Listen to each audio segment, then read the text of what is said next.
आज जब मैं आपके बीच में आया हूं तो मैं अपने साथ केवल एक ही भाव लेके आया हूं। हमारा और आपका एक रिश्ता है। आप भी भारत माता की और हम भी भारत माता की जय बोलते हैं। ये हमारे एक देश का कुल गोत्र है।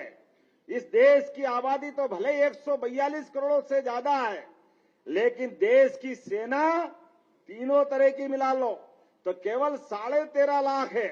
लेकिन 13.5 लाख सेना दुनिया के किसी भी देश का मुकाबला करने में सबसे सक्षम है। ये हमारा गौरव और इस गौरव के लिए ये गांव धन्य है। जिस गांव में आते ही देशभक्तों की शहादत को नमन करने का मौका मिल जाए तो ऐसा लगेगा कि जीवन धन्य हो गया। हमारे अपने पूजे न गए शहीद तो जवानी बांझ होती है।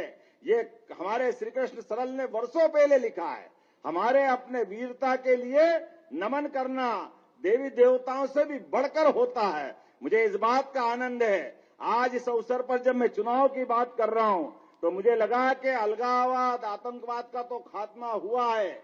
हमारे सभी सेना के जवानों ने लगातार घर में घुस घुस के मार करके इस देश के साथ कश्मीर के अंदर भी शांति, एकता, भाईचारे का वातावरण बनाया है।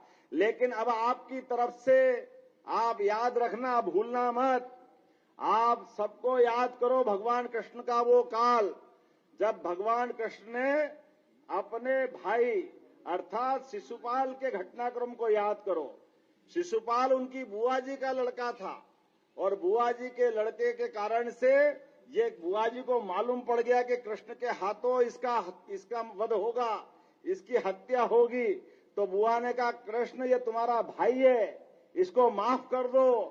तो कृष्ण भगवान ने कहा था, बुआ बात तो सही है, मैं माफ कर दूंगा, लेकिन माफ करने की कोई तो सीमा होगी।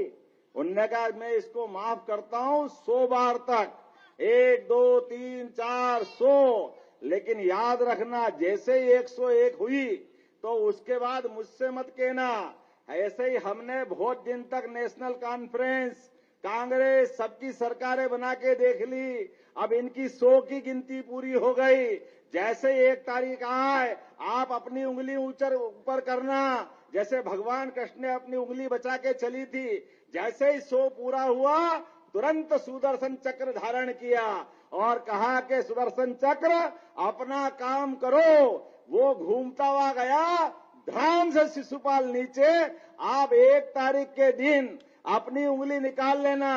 सारे पाप का हिसाब चुकता करने के लिए मतदान केंद्र पे जाना, अपनी उंगली दबाना, धड़ाम से इनके सारे पाप का हिसाब चुकता हो जाएगा।